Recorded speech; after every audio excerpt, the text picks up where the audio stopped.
All fun and games! Hi friends, Season 3, Episode 2 of All Fun and Games with a bloke whose band has sold 1 million records and I reckon probably been around long enough now to even know what he's talking about, I reckon. Go easy. Who am I again? Chris Cheney from The Living End. Yes. Welcome to All Fun and Games, mate. How you going? Thank you. Nice to be here. When's what the last a novel time- concept to do an interview and have cameras and be doing this this thing Just again. leaving the house, mate. I know. Yeah. I know. When's the last time you played Pac-Man? The last time I played Pac-Man was probably Club Yarrawonga in 1986, I reckon. There you go. But no, I bought my daughter one of those small kind of little arcade kind of game things, like a little toy. Yeah. And we played on. That was. Does a it couple play of that little years tune ago. at the start? That you know, does it still do I that? think. Yeah. Yeah. Yeah. I had that when I was young. But yes, I played a fair amount of Pac-Man back in the day. But yes, it's been a while, so I don't know how good I'm going to be. Right. Well, you know, no pressure, mate. I think I'm first. Oh, yep. How many times you played Prisoner of Society, you reckon? Have you counted the number of gigs you've done? Probably about a million. Do you still? I are don't you sick of know. it? I don't know. People. Do you still love playing it? I do. I mean, that's the done. Over to you. Yeah. People always ask, do you? Oh God, hang on a second. Not even a rehearsal. Done. It's a funny thing. People always ask, expecting us to say, "Oh, I'm sick of that song. I never want to play it ever again." Yeah. But when we do play it, we launch into it at a gig, the whole place erupts. Yeah, no doubt. And it lifts the roof off. And This is way how can harder you than not we thought enjoy this was that? going to be. Yeah, this much harder. Yeah, well, that's what a great thing to say. You know, how many gigs? Do you know how many gigs roughly you've done, and how many times you would have played it? Some players count their gigs. Yeah, I knew in about 1999 Okay. because we spent pretty much like Just 2 every years day. straight on the road at that point. Yeah. You know, I think we did like 400 shows in, you know, a year and a half or something. It was just some monumental amount. A little quieter these days. Well, maybe in the last little bit. And so that's another. I mean, that's the thing. So lockdown is a bit shit for those of us that might want to, do a gig or something. So what have you done? You know, I've had a crazy journey because I was on tour here at the beginning of 2020. And when I say here, I mean in Australia. Yeah. Because I was living in Los Angeles at that point. You know, I can't concentrate and play Pac-Man at the same time. This is the point to try and make you lose. Yeah, you're doing a good job. Yeah.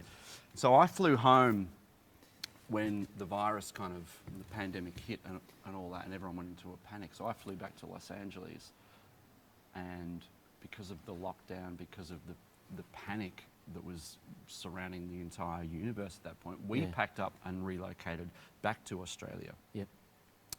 Did the quarantine, the whole bit. It was an epic journey. Yeah.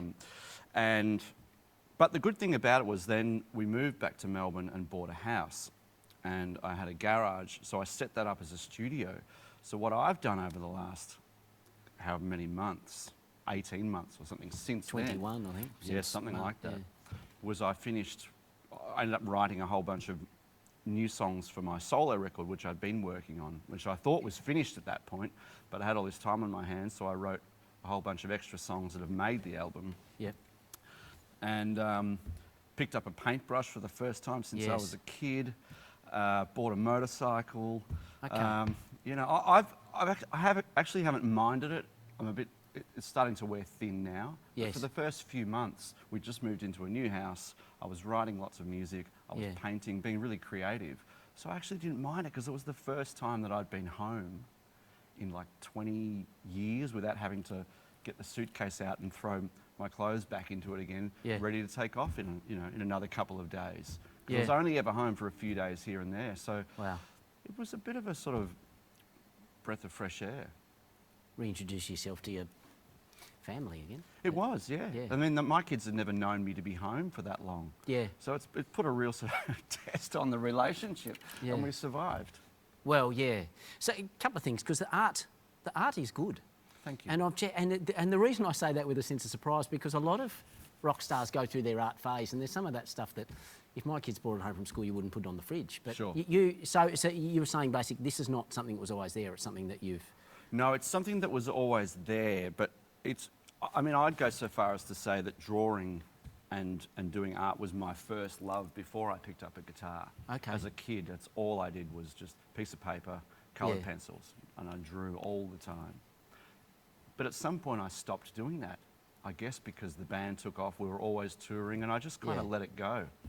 So I've reconnected with it in a way, and I'm just loving it because I'd never really done painting before. I'd always just done drawings and kind of more graphic design stuff.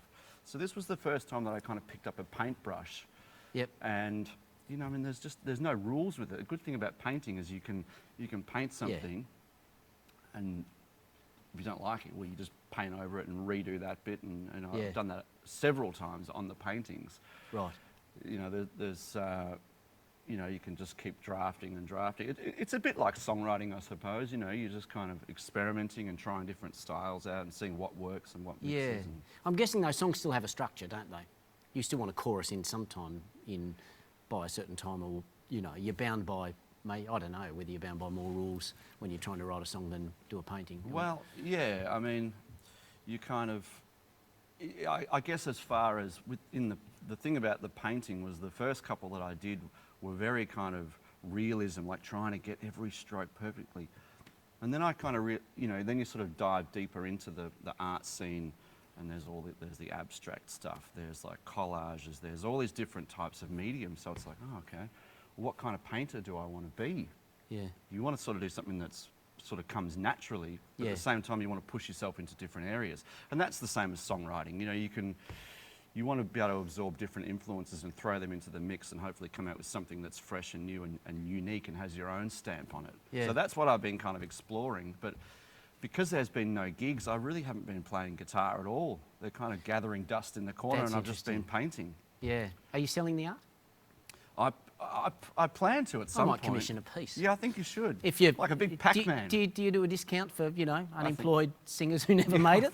You know, I'm sure we is that like 20% or something? We can arrange something. We can arrange. So something. The big one though. So you've done a solo record, and you've completed it today. Today's the day. So this is a big. That's pretty enormous. Well, it's a big day overall, isn't it? Freedom Friday in Melbourne. Yeah. We're as sort of freedom as it is, but yes. Yeah. Kids are going back to school. I'm here doing an interview, and my record is being mastered as we speak, finally, after a number of years, and again, just an epic journey. And it began in Nashville in 2016, I think. Wow. And then some of it was recorded in Los Angeles, and then, as I said, some of it was done here in Melbourne. Yeah. And I've had moments where I didn't think that it would probably ever see the light of day. Because if you tinker with something for that long, and you just don't sort of put it out, you just it tends to become stale. Yeah. But the great thing about the record is I thought it was done when we moved back to Melbourne, and ended up writing, you know, 3 or 4 of probably the best songs on the record. So, is it Living End in style? Is it different? No, it's not. It's, you know, the first song, for example, is just piano and guitar and vocal. Okay. And there's probably 3 or 4 kind of acoustic-y, kind of very stripped-back songs. And the rest of the songs, you know, were done in Nashville with like pedal steel and a country band there. Wow. Okay. But it's very kind of rootsy in a way. But, you know, I've always written songs that haven't necessarily fit what the Living End does. Yes. This was a great opportunity to really, to step away from it and not be bound by what we generally do. Yes, because what you do is very clear, and this is probably one of the hallmarks of a lot of great bands is like this is their product, this is what it is, and you know, so it was very clear what the Living End was from the beginning, and is still like that now, which is, you know, was there ever a plan or a concept, or were you like the rest of us who just said, oh, I'm going to get in a band with me mates and see what happens? There was a plan initially as far as the look and sound of the band. We wanted to create something that we didn't have. There wasn't a band you know, I think every band starts out like that. They try Yeah. and form the band that they Most don't don't have. pull it off though. No, well, I always felt like, you know, that mixture of that 50s rockabilly kind of energy and, you know, kind of stinging guitar playing and the double bass mixed with, you know, the punk rock kind of energy, and combining those two looks together visually Yeah. would work. But I also wanted to have songs that were catchy, pop songs Yeah. with, you know, gigantic hooks. Yep. It wasn't about just, you know, brash kind of punk energy and guitar solos. They had to be really good songs. So I kind of have this vision, you know, of that's how you want the band to be, but it doesn't necessarily mean that you're going to pull it off. And, No. and I'm, you know, I'm really thankful that we've carved out this kind of career that we have. But I'd say it's probably more calculated than people would, you know. Yeah. It didn't just occur. It was like, it was sort of sitting down thinking about it and how to mesh these influences together, and for it to be, you know, something special. And you know, and 2,000 gigs under our belt. I mean, that's Yes. really, at the end of the day, that's what won people over, was us playing live. Then we got on the radio.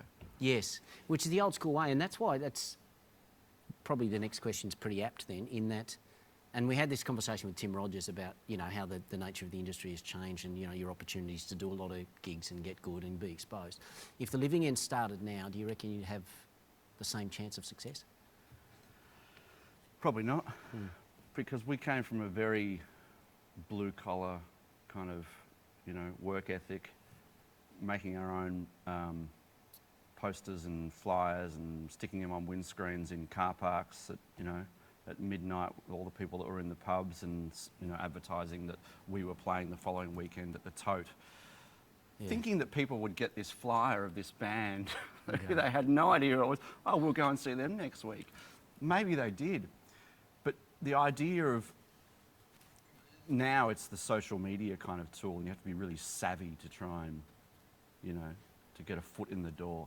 I don't know whether we would have as much of a chance. Maybe we would, because we'd be more educated to go down that route. But I Yes. just think with us it was, you know, get in the Kingswood, play anywhere, anytime, to anyone, Yes. and knock their socks off. And then we had like a, you know, a little piece of paper at the front door, and people would come in. You could go on the Living End mailing list. Right. So we built up this Because mailing they list. just invented email. What's that? They just invented email Yes, at the time. yes, that's right. So yeah, we had a few hundred people on this database that, you know, and at first it was the Runaway Boys. It wasn't the Living End. We were like a 50s cover band, and we started incorporating a few songs that we'd written. And what happened then was a lot of people who had been coming to see the band, we said, we're going to play one that we wrote now. And people would go, forget it. Yeah, I yeah. want to hear your songs. I want to hear the covers. So that was another like little transition of changing the name to the Living End, becoming an original band, and seeing, because we were doing pretty good as a cover band. We Yes. were, you know, playing a lot of shows, earning okay money. And then it was like, but we don't want to be a cover band. We want to be on Triple J. That was the... Yes, that was certainly the penultimate then. But that's a Yeah. fork in the road for a lot of artists, particularly that time, because there were a lot of cats that weren't that great that were getting 6 shows a week and earning pretty reasonable money and not having to have a job. And, you know, so you've got that, a lot of us. So I certainly had a fork in the road moment where it's like, well, am I going to do original stuff or not? Because I'm going to leave away a pretty cushy life to try that. So, you know, so it takes a bit of guts as well. It does. I mean, the cover band scene it can be, especially back then, was incredibly lucrative. Yeah. Your Captain Spauldings and all those guys were Yeah. playing, you know, 8 days a week. Yep. And earning really good money. Tommy was about but we 150 wanted, then, but Yeah. hello, Tom, if you're watching. But we didn't want that. We wanted to be the Living End. We wanted to be this as we were saying before, we had this whole vision of the kind of band we wanted to be, and you know, we kind of, I feel like every dream that Scott and I had as little kids Yeah. on our skateboards of forming a band came true kind of tenfold, you know. It How was great. became bigger than what we ever thought. We just wanted to get on Triple J and play the ESPY, Yeah, and we did. and you fucking did it. And we did. Yeah.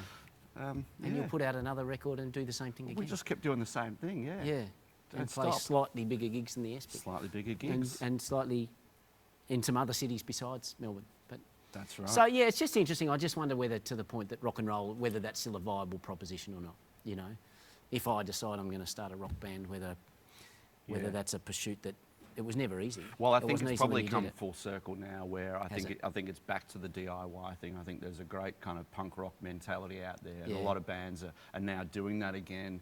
You know, people are kind of sick of the social media kind of onslaught. I think Yeah. they're now, you know, it's not about just how many followers you have and your profile picture and any of that junk. It's about, you know, these kick-ass kind of rock and roll bands that people are going out and seeing, who are now doing their own T-shirts again and doing Yes. their own art and all that sort of stuff, which is cool. Yeah. Because that's real. I just don't know whether... I might just join your band instead of start another one, yeah. Sure. Save me thinking of a name, I suppose. You know. Guitar, right? Yeah. Yeah, Just okay. wherever you can fit me in, mate, Alright. that's fine. Alright. Yeah. So look, I've got a painting out of today, and I've joined the living end. So things are, you know, this is worthwhile. Great day. You've been around long enough now to have you've got a genuine catalogue.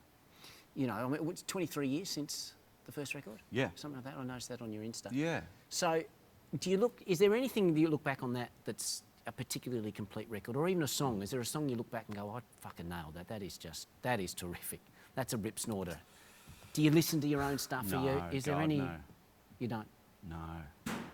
It's very difficult Why?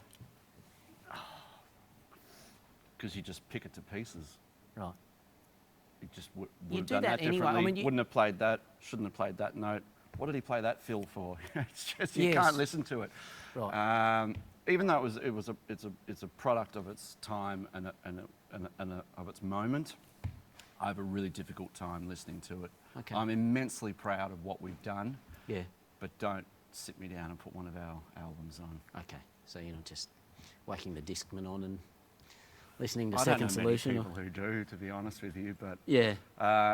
which is weird because, you know, you bleed for these songs when you're writing them and rehearsing them, and Yeah. then the recording process, and you know, you're aiming to get it to a point, for us anyway, where we like it. We're not sort of thinking, oh yeah, this is going to sell, oh this will get on the radio. It's like, I like this song, I love what we've done to it, we've nailed the arrangement, love that harmony there, but then a few years down the track, the last thing you want to do is sit down and listen to it. Yes.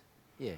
So But- it's, you just, you've closed the book on a record as of today. Mm-hmm. You'll probably do the same thing then, will you? Where you just go, well, that's Yeah, that. once- That's that. For better or worse, there it is. Yeah.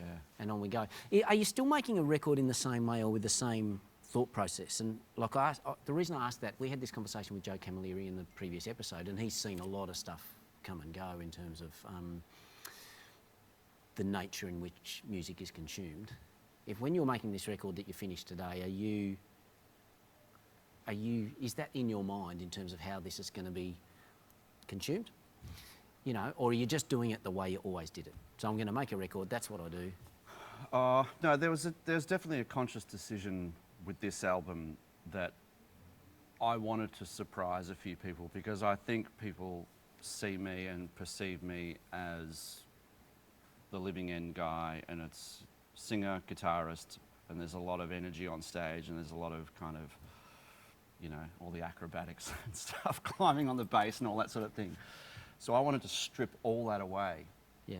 Which is why the first track is just piano and a tiny bit of guitar, and to show the other things, the other influences that I have, and you know, and I'm proud that I can do these other things, and you kind of want to show that off. You want to show that there's a whole nother side. Yep. So I am thinking about how it's going to be perceived, and I think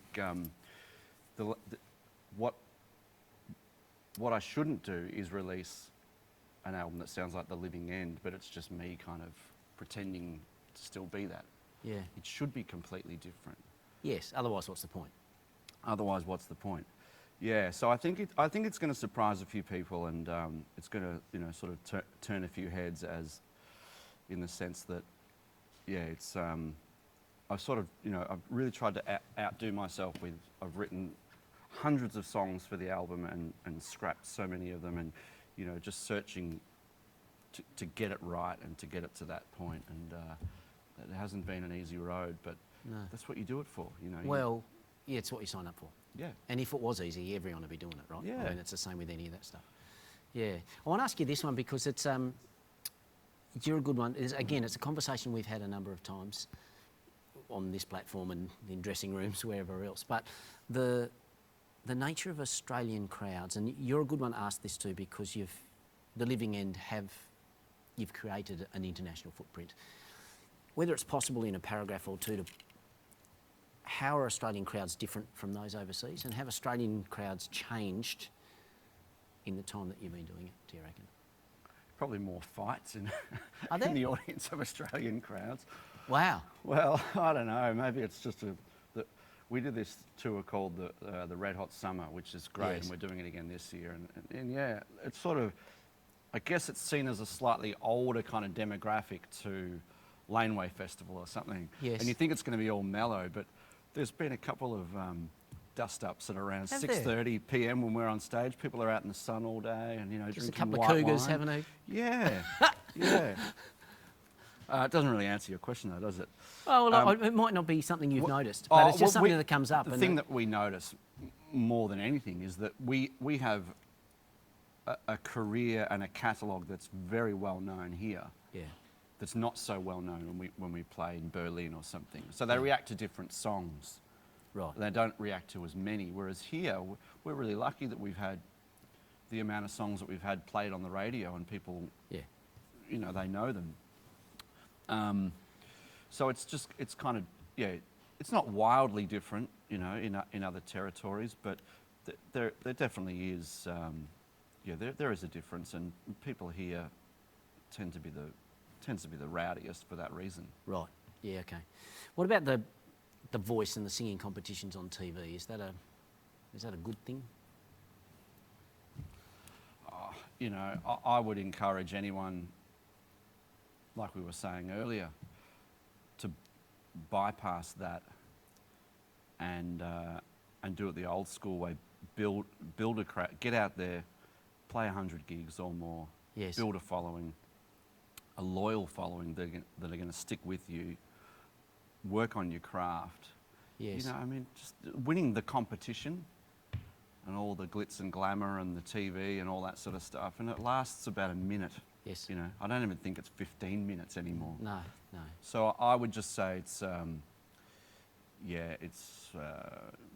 people think that that they've made it, and I think it's, it's really confusing for a lot of people. So, but that's my opinion, and other people would say, well, I don't want to do 1,000 gigs and drive up and down the Hume Highway like you did. If I can just go straight to Channel 7 and get on a talent show and get signed, but it's very difficult to make it last. Yes. That said, it's also difficult to do. Even the bands that want to do 1,000 gigs now, it's having that opportunity. And that's, I guess, comes back to what we were talking about in the mid-90s. It was easier to do. There were gigs on a Tuesday night and people would come to them. That's right. Yeah. And that's, I think, the real challenge for this industry is that promising 22-year-old kids can play 300 gigs to make their band better or make themselves better as players. And that's the changing nature of the industry in this country. Oh, yeah. I mean, the opportunities back then were just everywhere. Yeah. There was a lot of bands. Yes. And I can remember, just going to see bands play and stuff and being kind of, jealous because they were, they were playing to a room full of people and they had a song on Triple J and, but yes, you could go out any night of the week to a number of different venues that are unfortunately, a lot of them are gone. And same with the festivals, there was just more opportunities and more festivals around at that point too. And there was a really good kind of mixture of, people seemed to be more open to, bands that were throwing all different influences together, like Regurgitator and Spiderbait and Front End Loader. And I feel like they were really unique bands that were quintessentially Australian. Yes. And we were influenced by that too, because as we were saying, we had this idea that we were going to mix a bit of that band, we were going to have pop choruses and everything that probably shouldn't go together sometimes, was that punk rock kind of mentality and energy, but with like some pretty harmonies over the top, But somehow kind of managed to make it work. But I think, yeah, it was a great time in the late 90s there, where there was a really unique kind of sound and look to a lot of the bands. If we can just ask you about we were talking off air about the Dad Bod project and the work we're doing with that and men's mental health, and how a lot of the stuff we do, particularly with AFL, but even a lot of the musicians we deal with, men's mental health comes into our conversation a lot now, which is certainly not a bad thing. Lockdown has hurt a lot of musos. Is that something that, that I guess came across your desk in terms of what you were having to deal with? Yeah. Well, I mean, apart from, those first few months of the lockdown where I unpacked, yeah. Tried to work out, where the tongs were. Yeah.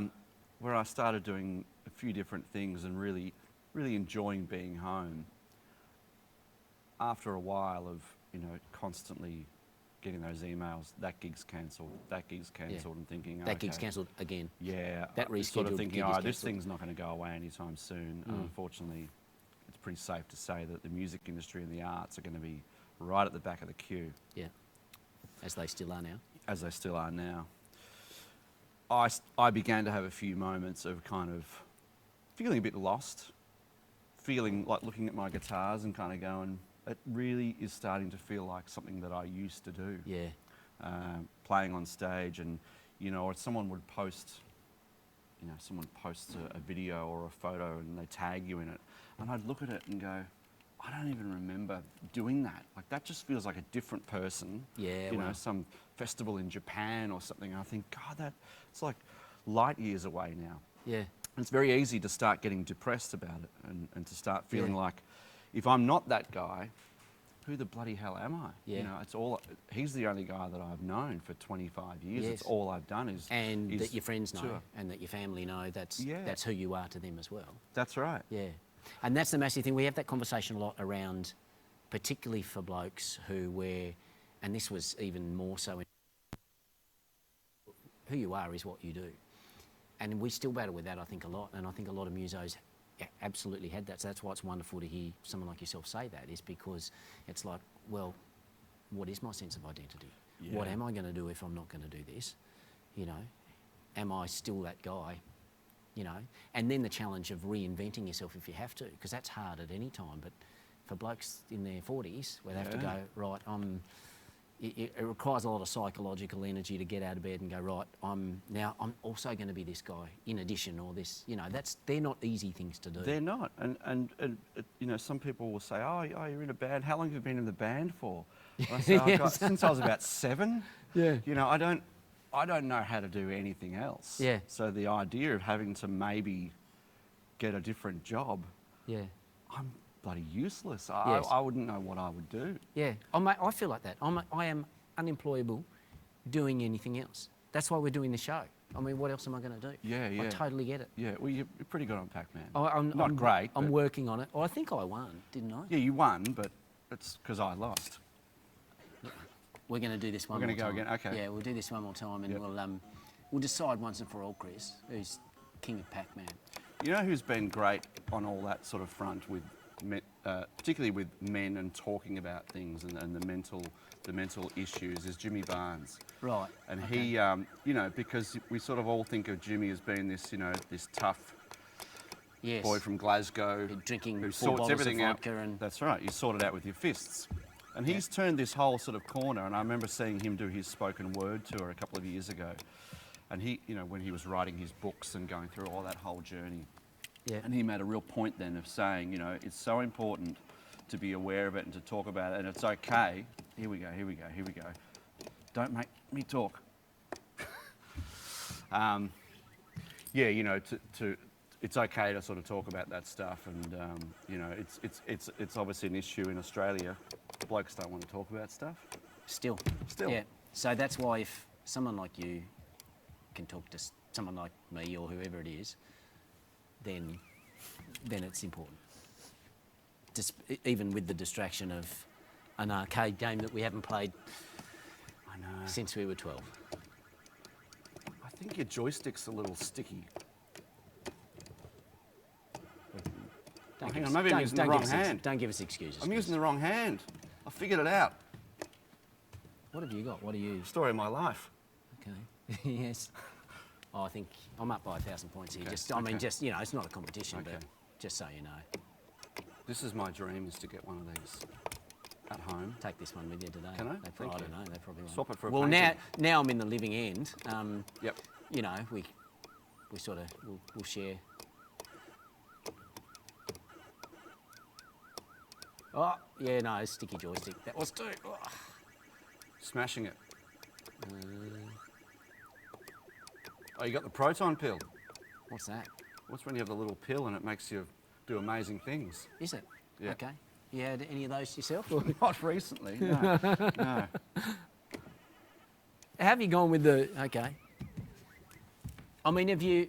When you? Oh, I think we won. When you're not on the road and not exposed to a rider, all that stuff, you know, have you managed to? Because that's another one I found with a lot of muso mates. Staying off the gas with nothing to do Very has tricky. also, yeah, Very tricky, particularly when you're as thirsty as I am. yeah, Discipline. Way too easy during this whole lockdown. yeah, As we all know. You know, might as well. And it's just, it's a trap. And I'm not going to get into it too much, but I've definitely had my problems with it. And yeah, I've just recently started getting up every morning at 6:30 and going for a huge run, or else it just gets on top of you. It just becomes, you know, a vicious cycle of not exercising, sitting around the house, starting to drink too early. So yeah, and it's been great. It sets me up for the whole day. You know, everything they say about, you know, the exercise is just, it's physically, we all know about that, but the mental side of it is just enormous. So I come home from a run just with a coffee on my mind, you know. Yeah. It's like, gotta And have not that a coffee. can of EB. Got to go the extra K so I can get that coffee, and it Yeah. drives me. But then I get home and I'm high for the rest of the day. there is so much more in that little tip. And for what it's worth, every conversation we have, none of us are necessarily experts, and we know there is no one size fits all. What the conversations around, I'm one guy, this is what I did, this is how it helped me. If you're struggling, maybe it'll help you. That's the rhetoric around what we're talking about. But that thing around routine and exercise are massive, right? They're really simple and simple concepts. But, you know, and particularly with the work we're doing with the Dad Bod Project, really that's what it's about, and how, like you say, it sets you up for a day. Yeah. Give yourself a sense of structure, a sense of responsibility, a sense of achievement. That's even right. a little one. That's right. Because, you know, it's you versus yourself in the morning, and you win that first little victory. Yeah, and the discipline becomes the reward. You know, Yeah. at first you kind of go, oh, I can't be bothered going, or Yeah. you know, or you go for a run and you go, oh, I'll just go half the way today. I mean, that's fine to do as well, but it's when you push yourself and you make that sacrifice that you think you can't live without not having that drink, or you can't live without not doing that. But if you do, the reward that you get because of that, you know, far outweighs it. So it's just, you know, you've got to kind of give yourself a bit of a nudge to get out there and do it, I find. And then, as you say, once you get into the routine of it, once you stop, my God, how hard is it when you don't run for a couple of weeks or something? You feel like you're back to the beginning, but Yeah. that's okay. And you're back to the beginning for a shorter space than you think you're going to be. Yes. You know, sometimes it's days, it might even be a week or two. If you've had a long layoff, by week 3, things are a lot easier if you've got to get through that. Yeah, that and thing. look, for me, just not doing gigs, because when we do a show, it's like, you know, it's like a physical endurance Yeah. test. Yeah. So to not have that, you know, you've got to find something else to do Yeah. rather than just running to the fridge. Yes. Yeah. The Discipline is the Reward is a good name for an album. And now I'm in the living end. Maybe that's what we'll call the next record. Chris Cheney, thank you for hanging out on All Fun and Games. No worries. Thank you. Thank you for reminding me what a terrible Pac-Man player I am. I'm going to have to go back to Club Yarrawonga.